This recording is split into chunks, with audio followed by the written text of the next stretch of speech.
হারানো ভালোবাসা ফিরানোর আমল। অনেক সময় দেখা যায় আমাদের মাঝে ঝগড়া বিভেদের কারণে এত সুন্দর সম্পর্কটা বিচ্ছেদ হয়ে যায়। আবার অনেক সময় দেখা যায় যে ভুল বোঝাবুঝির কারণে আমাদের এত সুন্দর সম্পর্কটা, একে অপরকে কি পরিমাণ মোহাব্বত করতেন, ভালোবাসতেন, কিন্তু এই যে একটু ভুলের কারণে একে অপরের মাঝে একটা সন্দিহান তৈরি হয়েছে। এই সন্দেহটা বাড়তে বাড়তে বাড়তে বাড়তে এক পর্যায়ে সম্পর্কটাই বিচ্ছেদ হয়ে গেছে। একটা ছেলে একটা মেয়েকে ভালোবাসে, এটাই স্বাভাবিক। আবার এই মেয়েটা ওই ছেলেটাকে ভালোবাসে, এটাই স্বাভাবিক। কিন্তু তাদের মাঝে কোনো রকমের কোনো সিটারি বাটপারি বা কোনো রকমের কোনো বদমাইশি অথবা কোনো রকমের কোনো অপবিত্র কাজ করার কোনো মন মানসিকতা তাদের ছিল না। গত কয়েকদিন আগে একটা ছেলে আমাকে বলছেন, হুজুর, আমি আমার ভালোবাসার মানুষটাকে এতটাই ভালোবাসছি, কখনো আমি তার শরীরে টাচ করে আমি দেখি নাই। কারণ আমার একটা পরিপূর্ণ বিশ্বাস ছিল আমি তাকে হালালভাবে পেতে চাই, হারামভাবে নয়, হারাম রিলেশন করার মাধ্যমে নয়। আমি চাচ্ছি যে তাকে আমি হালালভাবে আমি গ্রহণ করব, আর যখন সে আমার বিবাহিত স্ত্রী হবে, আমার জন্য সে হালাল হবে, ওই সময় আমি তার শরীরে টাচ করব। তো এই রকম অনেকের নিয়ত আছে, এইরকম অনেক ছেলে মেয়েদের আছে, না তার সাথে আমি হারামভাবে জড়িত হব না, হালালভাবে তার সাথে আমি জড়িত হব। এই যে হারানো ভালোবাসা ফিরানোর আমলটা আপনি শুনেন, কিভাবে আপনি আপনার ভালোবাসার প্রিয় মানুষটাকে আবার আপনি ফিরে পাবেন। কারণ মনে রাখতে হবে, আল্লাহ পাক রব্বুল আলামিন আমাদেরকে 30 পারা কোরআন আমাদেরকে দিয়েছেন, রাসূলের হাদিস আমাদের কাছে আছে। আমরা কেন বিভ্রান্তি কেন হব? আমরা নিজেরাই আমলটা করে সংশোধন হয়ে যাব ইনশাআল্লাহ। আমার প্রিয় মানুষের ভালোবাসা আমি ইনশাআল্লাহ আমি পেয়ে যাব।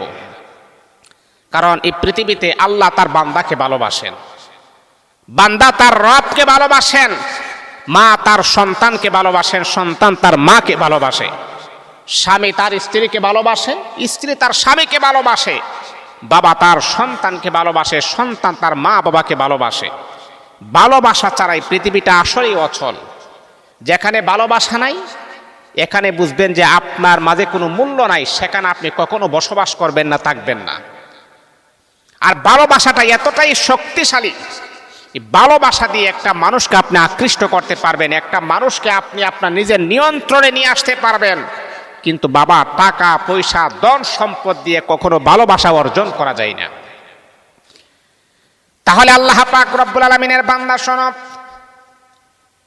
আপনি যেই মানুষটাকে এতটাই মোহাব্বত করেন, যেই মানুষটাকে এতটাই ভালোবাসেন, এমনকি আপনার স্বামী আপনাকে মোহাব্বত করেন, আপনাকে ভালোবাসেন, আপনাকে কেয়ার করেন, আমার মা, তাহলে আপনি আপনার স্বামীকে কিভাবে তার হারানো ভালোবাসাটা আবার ফিরিয়ে আনবেন? প্রাথমিক অবস্থায় আপনার স্বামী আপনাকে মোহাব্বত করতো, প্রাথমিক অবস্থায় আপনার স্বামী আপনাকে যেই পরিমাণ ভালোবাসতো, এখন আর সেই পরিমাণ ভালোবাসে না। তাহলে গো মা, আপনার স্বামীর হারানো ভালোবাসাটা পাওয়ার জন্য এই আমলটা অবশ্যই অবশ্যই আপনি কখনো মিস করবেন না। অনেক সময় অনেক বলেন যে হুজুর, আমার স্ত্রী আমাকে আগে যেই পরিমাণ মোহাব্বত করত, যেই পরিমাণ আমাকে ভালোবাসতো, এখন দিন যত গনিয়ে আসছে, দিন যত অতিবাহিত হচ্ছে, আমার স্ত্রীর ভালোবাসার থেকে আমি তত বেশি বঞ্চিত হচ্ছি। তাহলে আমি আপনাকে বলবো, এই আমলটা আপনিও করবেন ইনশাআল্লাহ।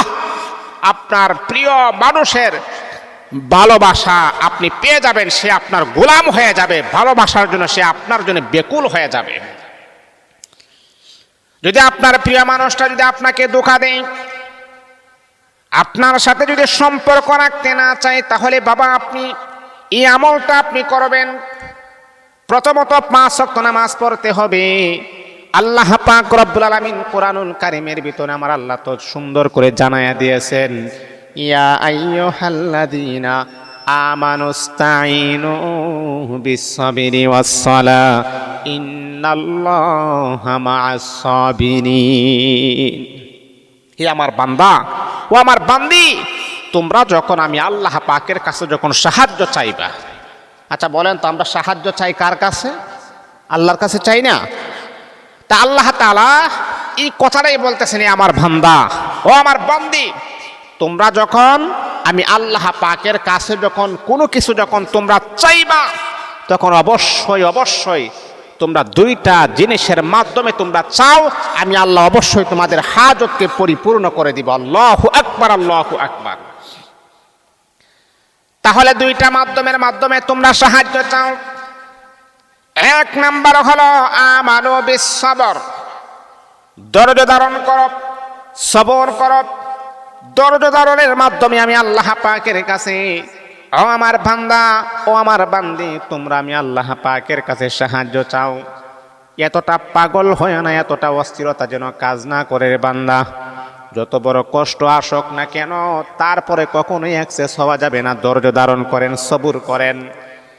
এক নাম্বার হলো ধৈর্য ধারণ করার মাধ্যমে আমি আল্লাহ পাক রব্বুল আলামিনের কাছে সাহায্য চাও। দুই নাম্বার হলো ওয়াসসালাম, নামাজের মাধ্যমে নামাজ পড়ে পড়ে আমি আল্লাহ পাক রব্বুল আলামিনের কাছে সাহায্য চাও।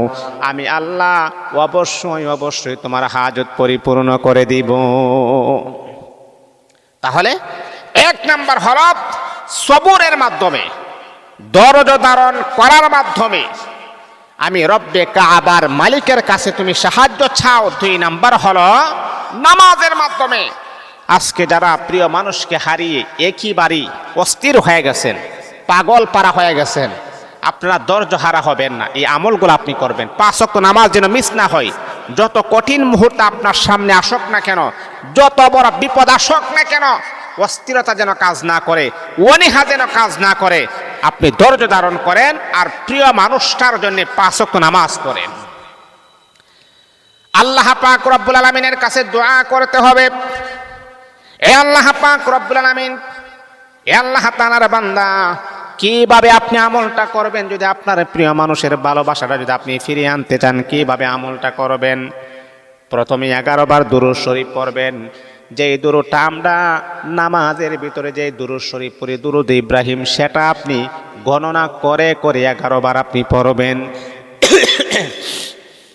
11 বার দুরূদ ইব্রাহিম, যে আল্লাহুম্মা সাল্লি আলা, আল্লাহুম্মা বারিক আলা, এই গণনা করে করে 11 বার আপনি পড়বেন।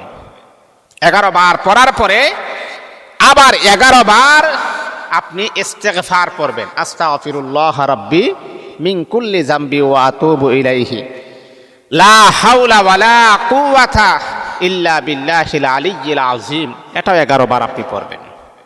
তারপর একবার সূরাতুল ফাতিহা পড়বেন। সূরা ফাতিহা, আলহামদুলিল্লাহি রাব্বিল আলামিন, সেই সূরাটা পরিপূর্ণ আউযু বিল্লাহি মিনাশ শাইতানির রাজিম, বিসমিল্লাহির রহমানির রহিম বলে আপনি একবার সূরাতুল ফাতিহা আপনি পড়বেন। এ আল্লাহ তাআলার বান্দা, তারপরে আপনি 11 বার আবারও দুরূদ শরীফ পড়বেন। 41 বার আপনি আল্লাহ পাক রব্বুল আলামিনের এই নামটা আপনি 41 বার পড়বেন। ইয়া ওয়াদুদু, ইয়া ওয়াদুদু, ইয়া ওয়াদুদু, ইয়া ওয়াদুদু, ইয়া ওয়াদুদু। আল্লাহ পাকের এই নামটা আপনি 41 বার পড়বেন। আবারও 11 বার দুরূদ শরীফ পড়বেন। প্রথমে 11 বার দুরূদ শরীফ, আবার এই দোয়াটা পরে 11 বার দুরূদ শরীফ।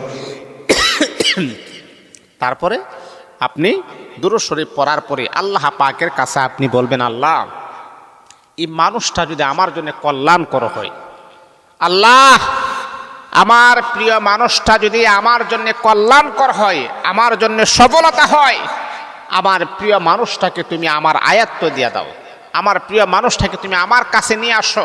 আল্লাহ, তার অন্তরে আমার ভালোবাসা, মুহাব্বত তুমি জাগ্রত করে দাও। যদি সেটা আমার জন্য খাইর হয়, আমার জন্য কল্যাণ হয়, আমার জন্য সফলতা হয়। এই আল্লাহ তাআলার বান্দা, এইভাবে টানা আপনি 7 দিন আমলটা করবেন। কোন সময় আপনি আমলটা করবেন আপনি জানেন না।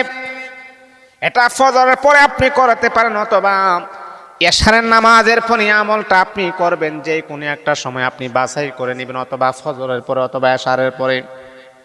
যদি আপনি ফজরের পরে করেন তাহলে প্রত্যেক দিন ফজরের পরে আমলটা করবেন। যদি আপনি এশারের পরে করেন তাহলে প্রত্যেক দিন আপনি এশারের পরে করবেন।